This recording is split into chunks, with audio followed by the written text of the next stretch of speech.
Olá, bem-vindos ao Escala Global.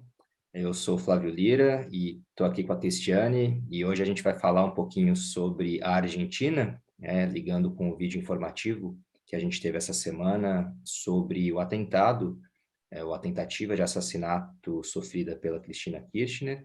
E hoje a gente vai falar desse nosso país vizinho, né? Que na verdade tem uma história política muito conturbada também, o que não é raro na região, mas a gente vai falar de algumas especificidades, a gente vai falar de algumas questões relativas especificamente à Argentina, né? E à história da política argentina também, os costumes relacionados à política na Argentina, os mitos também da política argentina, que lá são bem fortes, né? Para tentar entender um pouco como que a gente desembocou nessa grande crise que a Argentina está passando, pela qual ela está passando nesse momento, inclusive tendo havido essa tentativa de assassinato. E eu gostaria de começar, né, Cris, que a gente estava conversando um pouquinho antes aqui de começar a gravação, sobre alguns elementos que a cultura política argentina tem que são bem fortes em relação a mitos dessa política que tem uma certa aura ou paternal, às vezes maternal, que a gente vê bastante vinculado à ideia do populismo no nosso subcontinente, né? Então, na Argentina em especial, a gente tem a figura do Juan Perón, tem também a figura da Evita Perón. Então, são figuras que, para o imaginário argentino, político, mas também social e cultural, é muito forte, né? O papel que eles desempenharam na história da Argentina e como que eles influenciam a política e a sociedade naquele país até hoje. Sim, nós temos 2 personalidades muito conhecidas e muito importantes para a história da Argentina, e é interessante a gente analisar o quanto o pensamento, né, do Perón permanece ainda hoje, tanto que o Partido Justicialista, né, que vem aí, que se origina das ideias, né, da filosofia dele, ele é um dos que estão sempre no poder, né.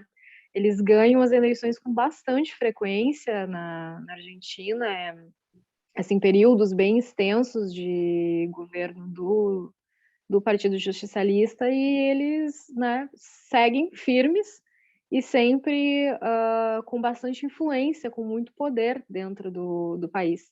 Então, muitas vezes eles podem não ter o governo, né, não ter a presidência, mas tem sempre um número bom de representantes ali no parlamento, então eles sempre estão no centro do poder de alguma forma. E a gente vê que essa influência é muito forte, né, e muito persistente. Exato. E a gente tem algumas diferenças, eu acho, que tornam a Argentina bastante especial em relação a você ter esse grande partido, que é o Partido Justicialista, ou o Partido Peronista, que tem uma tradição vinculada à formação de um certo orgulho nacional, muito, às vezes, anti-sistema, anti-ditadura militar e tudo mais, mas muito focado na figura de alguns mitos fundadores, né? Lógico que Juan Domingo Perón, o fundador, mas a gente vai ter a própria Evita também, e essa figura, muitas vezes, de alguém que cuida do povo, de alguém que está lá para guiar o povo em tempos difíceis, é claro que isso a gente vai encontrar em todo o mundo, não é verdadeiro a gente falar que isso só acontece na América do Sul ou na América Latina, mas no caso da Argentina parece que tem um elemento especial aqui, né, que a gente não tem no Brasil. Talvez a gente às vezes faça uma comparação aqui com Vargas, né, um pouco como sendo o pai dos pobres, como a gente teve aqui no esse apelido dado a ele, mas ainda assim, não sei o que você acha, Cris, parece que a figura do Juan Perón, figura da Evita Perón tem um elemento a mais, uma coisa um pouco mais mística até, né, que a gente não tem tanto no Brasil. Existe essa memória histórica do Vargas, para bem ou para mal, mas muita gente celebra. No caso da Argentina, você tem um elemento místico aí, muitas vezes quase religioso, vinculado à figura desses líderes do passado e que hoje o Partido Justicialista tenta construir, inclusive, a sua base em cima dessa tradição, né? Sim, isso é uma coisa, que eu concordo com você. Eu acho que a proporção, né, em que eles têm essa visão, assim, de mito mesmo do Perón e da própria Evita, ela é diferente, assim, do sentimento que tem aqui no Brasil em relação. É claro que nós temos ainda muitas pessoas que têm na memória histórica do governo do Vargas e que apoiam bastante. Eu me lembro de ouvir sempre meu avô falar sobre o governo do Vargas, e ele era uma dessas pessoas que era bem saudosista, assim, daquela época. Mas eu vejo que isso é uma coisa que hoje em dia já não é tão forte. Então a gente ficou mais, né, aquele ouvir falar, mas não tem tanto esse poder. Mas essa figura deles ainda é muito presente, eu acredito, na história da Argentina hoje, né? E ela parece que com o tempo ela vai se fortalecendo, não vai se apagando, vai se fortalecendo ainda mais. Então, enquanto a gente fazia a pesquisa aqui para o canal, eu vi algumas imagens, né, de movimentos bem atuais, e ali a imagem da Evita, né, naquelas faixas. Então, ela é muito presente, né? E aí é como você mencionou também, essa questão de ter aquela pessoa que tem o cuidado com o trabalhador, com aquela pessoa da classe menos favorecida, que se sente representada. Isso é uma coisa que hoje em dia é muito comentada aqui no Brasil, e acredito que na maioria dos países também, como o povo anda decepcionado com o governo e com a falta de cuidado do governo com o bem-estar da população. E isso é uma coisa que eles viam muito na Evita, então eu acho que essa figura dela, né, tem também esse apelo muito forte por isso. Exato. E se liga à ideia de populismo na América Latina, que muitas vezes é vista por vários autores e vários comentaristas como algo negativo. É, para além de ser negativo ou não, acho que é tão característico da nossa região, né? Populismo em si, a palavra não tem necessariamente algo negativo de conotação, mas com o passar do tempo na história, muitas vezes parece uma coisa protecionista, paternalista, que mostra, enfim, que os povos latino-americanos não têm essa agência, o que é um mito também, a gente sabe, né? Então, a história do populismo na América Latina também tem ligação com essa ideia de que nós, né, no nosso subcontinente, a Argentina não menos, nós somos países que, durante muitos momentos históricos, sofremos muito, né? A gente passou por muitos traumas históricos e talvez daí também vem essa ideia de que em algum momento tem que vir alguém que vai tirar a gente desse tipo de poço. Quando vem alguém, ainda que não 100%, mas que aparente ter, o que traga essa imagem, de fato é uma pessoa celebrada, né? Não menos quando eles são tirados cedos demais, né? Quando eles morrem muito cedo, ou quando eles não, enfim, completam a sua carreira política, aquele mito ele pode sobreviver durante mais tempo. E no caso da Argentina, logo depois, né? Um pouco depois, enfim, da morte do Perón, a Isabelita Perón vai assumir o governo e a gente vai ter essa ditadura militar que vai durar de 76 a 83, que foi uma ditadura muito cruel, né, na Argentina, inclusive para tão pouco tempo, uma ditadura que ceifou a vida de 30 mil pessoas, pelo menos pelos cálculos que fazem as organizações principais de direitos humanos que trabalham com o tema, né, e depois desse trauma, né, a gente vai ter a tentativa do país de se reconectar com o passado e tentar todo um processo de perdão, de reaproximação, de reunião. A gente já falou disso várias vezes aqui no canal, né, Cris, de vários países. Como que você vai ter um período, né, muitas vezes macabro na história do país, depois uma tentativa mais para frente de olhar para o passado e tentar lidar com aquelas cicatrizes, o que nunca é fácil. E a gente tem partidos na Argentina, querendo ou não, que ainda, né, bebem dessa tradição aqui do peronismo como algo que esteve presente na Argentina desde sempre, né, o que demonstra, de repente, uma certa força do povo argentino e muito focado na ideia de se recuperar desse momento pós-ditadura que foi tão forte lá no país, né? Mas a ideia de você, de fato, recobrar uma união nacional depois de um período tão traumático nunca é fácil, seja na Argentina, seja em qualquer lugar. Esse é um assunto que sempre volta, né? A gente já tinha conversado sobre aquela balança, né? Aquele momento em que é preciso medir o que é preciso, de certa maneira, na falta de uma palavra melhor, relevar para poder progredir, para poder seguir em frente, se reconstruir, e o que é imperdoável e que precisa ser levado a termos, levado à justiça, né? Então, nunca é uma escolha fácil, e isso é uma coisa que a gente viu acontecer também ali na Argentina, né? Na questão do julgamento, né?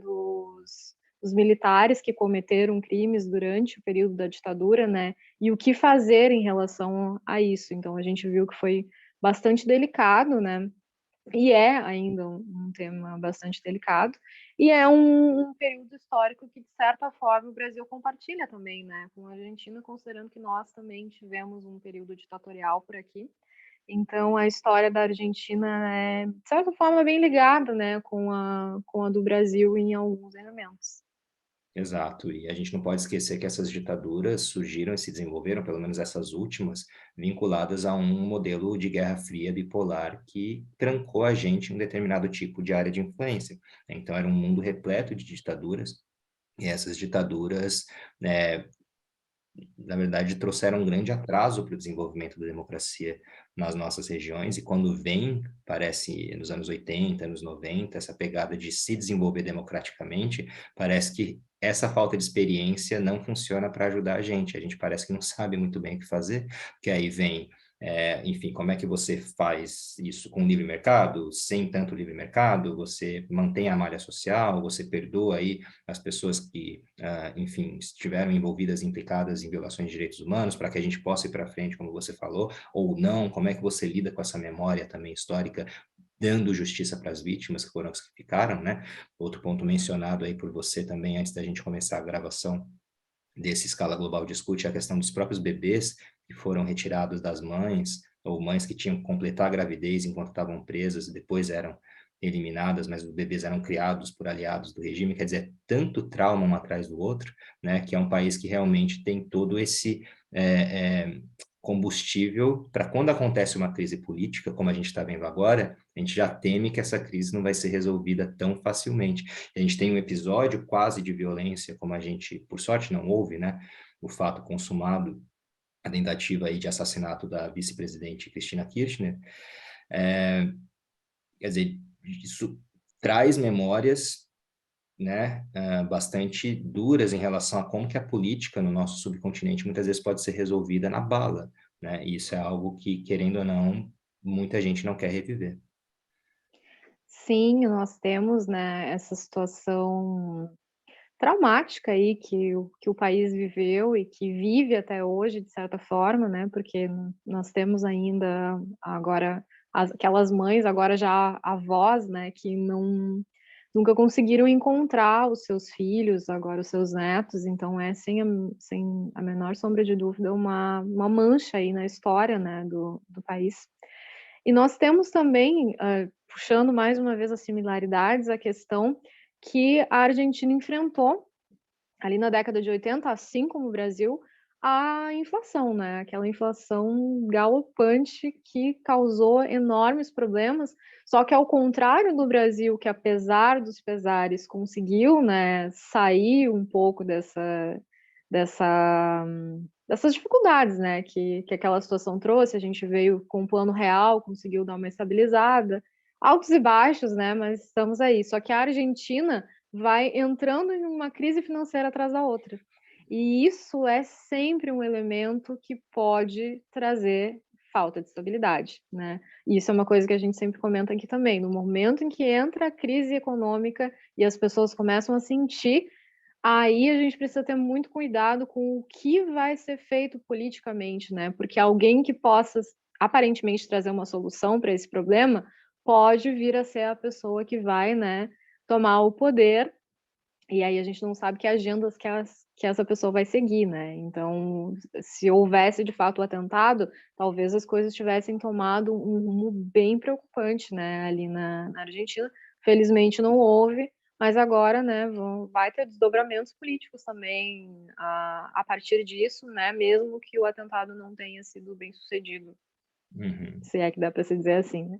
Com certeza, com certeza. E eu não consigo nem imaginar como é que seria, como é que estaria a Argentina no momento em que a Cristina Kirchner, talvez o nome mais poderoso do peronismo na Argentina hoje, tivesse sido executada, né? E conhecendo aqui o histórico dos argentinos que não ficam em casa quando tem problema político, eles vão para a rua. Então é bem possível que uma crise muito forte tivesse se instaurado em um país que já está sofrendo muito por causa do rescaldo da pandemia, das medidas que foram tomadas pelo governo Fernandes, que muitos críticos vão dizer pioraram muito a situação da Argentina, a situação econômica da Argentina, né? E você falou muito bem, esse histórico que a Argentina tem de não conseguir controlar, por exemplo, a inflação, está sempre permeado, por sinal, por correr sempre ao FMI, ao Banco Mundial, a fundos de investimento norte-americanos, eles sempre com grandes e massivos empréstimos e muitas vezes vão terminar em calote, né? Que é uma coisa que deixa a gente até pensando, né? Apesar de tudo, ainda se faz negócio com a Argentina, quer dizer que esses países são talvez mais fortes do que eles pensam, que eles resolvem dar esse calote, mas eles sempre retornam para renegociar os termos da dívida. Então, quer dizer, é um calote temporário e depois, para continuar funcionando e ter acesso a crédito, né, eles vão lá e falam, beleza, vamos renegociar, tá certo, passou isso, né, então fica nessa roda que é um pouco complicada, né, não dá uma institucionalidade permanente e segura, mas voltando para o atentado, que é o que a gente estava mencionando agora, um outro ponto que também se menciona muito é o fato das motivações desse agressor, né, das razões pelas quais ele quis executar a vice-presidente, mas também a origem dele, né? Que ele é tecnicamente um cidadão brasileiro, nascido no Brasil. O Brasil tem esse esquema de ius soli, então se você nasce no Brasil, né, territorialmente você vai ser cidadão brasileiro, e parece que tem gente que está querendo colocar isso como mais lenha na fogueira, né, o fato dele ser brasileiro, apesar de ser um pouco controverso isso aí. É verdade, a gente qualquer notícia que a gente abre sobre o assunto, a primeira coisa que salta é: brasileiro tenta assassinar a Cristina Kirchner, né. E aí, é claro que, de fato, ele, né, tecnicamente, ele nasceu no Brasil, ele é brasileiro, mas todas as informações que se tem até aqui sobre ele indicam que, apesar da nacionalidade, ele não tem, de fato, nenhuma ligação emocional, digamos assim, com o Brasil. Então, não é uma pessoa que cresceu aqui, os pais dele não são brasileiros, e inclusive nas redes sociais, né, até onde se teve informação, ele não comentava sobre política brasileira. Ele é de formação, digamos, de caráter argentino. Uhum. Então, o fato de se dar tanta ênfase ao fato dele ser um cidadão brasileiro é, de certa forma, muito mais uma forma de sensacionalismo, assim, né, de tentar chamar a atenção para a notícia, porque apesar né, da definição de brasileiro, ele não tem de fato esses laços culturais com o nosso país, né? Então toda e qualquer motivação que ele teve foi baseada na vivência dele na Argentina como argentino, né? E a gente sabe que, obviamente, né, não estamos defendendo aqui de maneira alguma o que ele fez, mas a gente sabe que a Cristina, apesar de ser uma figura muito popular, ela também é uma figura bastante polêmica, porque surgiram, né, várias acusações aí em relação a possíveis esquemas de corrupção da parte dela, né? Então, é uma pessoa que está muito em alta, né, nesse momento também por esse lado. Então a Claro. gente não sabe aí exatamente o que passou na cabeça dele, né, mas pode haver alguma associação, né, com essas acusações que ela vem sofrendo e também com as ideias, né, que ela tem, são mais ideias mais de esquerda, e a gente viu, né, elementos aí da parte dele, como por exemplo aquele sol negro que ele tem tatuado, que são símbolos que são associados ao nazismo, à extrema direita, então a gente vê que ele tem ideias bem contrárias, né, às que ela defende, né, tendo essas crenças, então pode vir também por aí, né, a motivação, embora a gente não saiba ainda com certeza, Com já que ele certeza. não quis se manifestar. Exato, certamente, e quando a gente fala isso, não quer dizer que de maneira alguma aqui no canal a gente está falando que, não, deixar bem claro que ele não é brasileiro, tá? Ele não é brasileiro, porque, né, não é o sentido de tirar que é a culpa dele, e porque poderia muito bem ter sido um brasileiro, né? Como poderia ter sido qualquer pessoa. Inclusive, quando eu li a primeira manchete, eu falei, meu Deus, na minha cabeça, antes de ler, depois eu fui ler a notícia, na minha cabeça um brasileiro viajou para lá para assassinar a Cristina Kirchner. Eu falei, que pessoa é essa, né, que faz isso?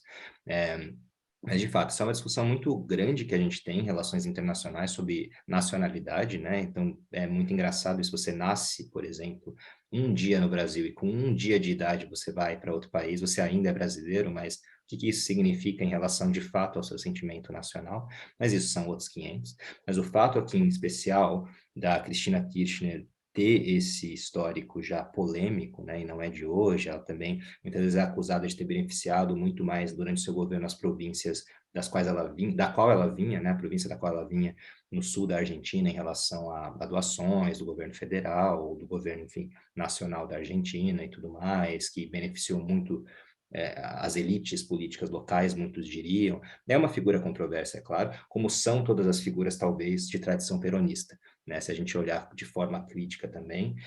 É, eu acho importante a gente ter um certo cuidado. Eu não estou acompanhando aqui a fundo as acusações contra a Cristina Kirchner, né? A gente fez, lógico, a pesquisa aqui para o nosso canal, mas a gente também tem uma tradição na América Latina e cada vez mais no mundo do que a gente chama de lawfare, né? Que é a utilização, muitas vezes, do sistema judiciário para ir atrás de inimigos políticos. Isso não quer dizer, claro, que ela não tenha culpa no cartório, quero deixar bem claro, né? Mas por que nesse momento está vindo à tona e por que não em um outro momento? Então, é interessante também ver essas relações entre o poder judiciário, muitas vezes sendo possivelmente instrumentalizado para tirar um rival político do caminho, né? Não seria novo, a gente teve isso acontecendo algumas vezes no Brasil, a gente teve isso acontecendo algumas vezes no mundo também, e de alguma forma, né, pode estar acontecendo na Argentina, o que não significa que a pessoa não seja em algum grau culpado, mas é por que isso está vindo à tona naquele momento daquela forma.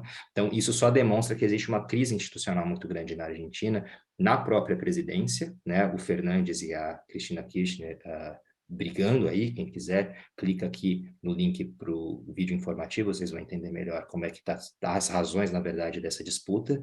Mas isso mostra, então, que a Argentina, além de tudo que ela tem que lidar em relação à inflação, desemprego, né, problemas pós-pandemia, ainda tem que lidar com uma presidência desunida, que para um país que é tão fortemente dependente de um executivo forte, é bastante complicado. Então é mais um elemento aí, né, para uma situação que já vem complicada e que não é de hoje. Então, nós precisamos agora, né, acompanhar para ver os desdobramentos. Depois do atentado, nós tivemos, de certa forma, digamos que uma união aí entre apoiadores e oposição, obviamente todos chocados com o que aconteceu, porque é um grande golpe, né, à democracia, afinal de contas, quer ela tenha ou não culpa no cartório, nós não sabemos, ainda assim é uma governante que foi democraticamente eleita. Então, a forma de tirar ela de lá, caso ela seja de fato culpada, não passa por aí, por esse assassinato público, né? Então, a gente teria, né, que avaliar de outras formas. Então, sem dúvida, foi muito chocante, né, o que aconteceu ali.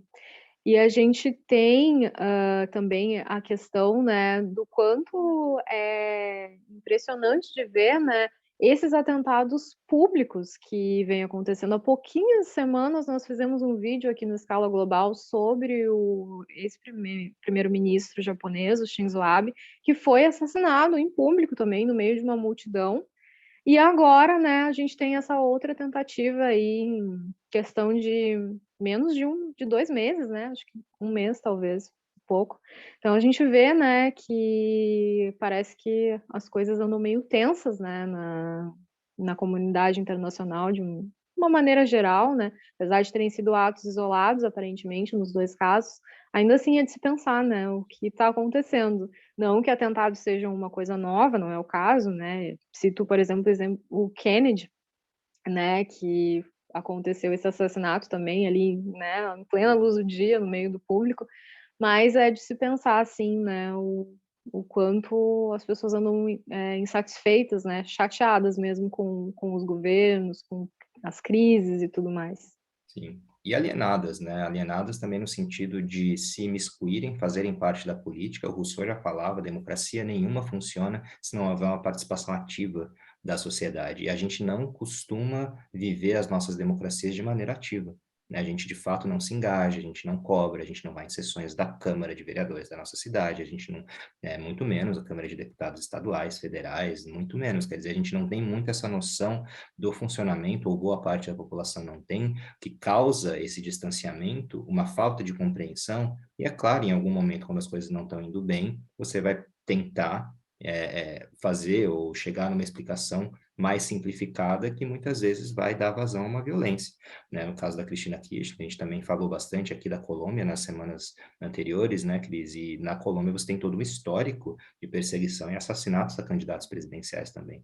Então, isso é algo que para a Argentina, por um lado, é novo, né? Se é algo tão na cara, mas demonstra que existe aí a possibilidade desses líderes sempre serem alvo dessas insatisfações, que demonstra também o quão talvez não bem desenvolvidas estão as nossas democracias no fim das contas, porque, de novo, se a gente pegar do ponto de vista aqui de teoria política, a democracia ela é ativa, ela tem que ser ativa e com a participação de fato dos cidadãos. Essa não é uma característica dos nossos países, então sempre vai ter esse tipo de perigo, de risco, porque não há um diálogo também com a base, né? Mas, enfim, é claro que isso sem dar nenhum tipo de aval aí para o ato bárbaro desse cidadão que quis cometer algo, enfim, bastante reprovável. Mas eu acho que é isso, né? Eu acho que a gente já pode ir encerrando aqui, que tem tanta coisa para falar. A gente estava brincando antes aqui de começar o vídeo que fazer pesquisa sobre a Argentina e, de fato, né, colocar tudo que é interessante para entender a situação na Argentina é algo muito complexo, porque são tantas variáveis, é tanta movimentação política, é tanto ministro que sai, que entra, presidente que entra, que sai, mas isso demonstra que esse nosso vizinho tem uma política, no mínimo, muito interessante também. Mas eu acho que é isso, né, Cris? Não sei se tem mais um ponto Com que você quer certeza. mencionar. Não, só comentar, sabe que eu sempre gosto de trazer umas referências aqui de cultura pop, sempre que possível, né? E a gente falou sobre a Evita Peron, que é essa figura, né, praticamente mística aí na Argentina. E nós temos, curiosamente, um filme que foi produzido em 1996 representando a Evita. Não é historicamente preciso de maneira alguma. Entretenimento, mas protagonizado por ninguém menos do que a Madonna. Então, né, enquanto ela tentava aí consolidar uma carreira de atriz, ela protagonizou a Evita no cinema. Então, se vocês tiverem curiosidade, né, saber alguma coisa ou mais sobre essa história, tem esse filme aí que vocês podem assistir. Não esperem, novamente, que tenha muitos detalhes precisos, né, históricos, mas é interessante, né, saber que tem essa obra aí que foi produzida e o quanto a fama dela, né, chegou longe a ponto de interessar Hollywood em fazer, né, essa obra a seu respeito.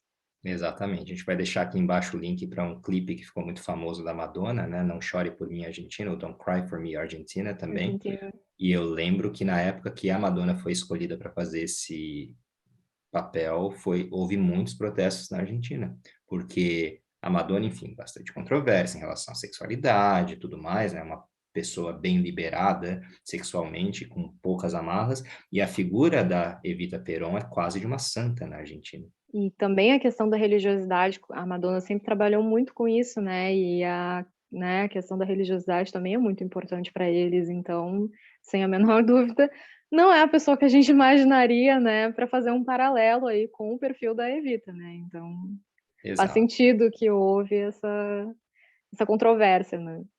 Com certeza. Provavelmente a gente vai voltar a falar bastante da Argentina aqui, é um país vizinho aqui muito importante para nós e esperamos que em melhores condições em relação à crise que ela está vivenciando agora, é bastante complicado, mas a gente sempre espera que eles saiam, e que nós, sul-americanos, saiamos firmes e fortes dessas constantes crises que a gente vivencia. E nisso a gente se despede então, pessoal. A gente espera que vocês tenham gostado, que vocês tenham curtido aqui o nosso papo. Se gostaram, deem um like aí embaixo, comentem também, compartilhem com quem vocês quiserem, sigam a gente nas redes sociais também, tá? E se inscrevam aí no canal também para receber todas as novidades que a gente vai lançando toda semana aqui para vocês. Então é isso, pessoal. Se cuidem, fiquem bem. Tchau, Até tchau. a próxima!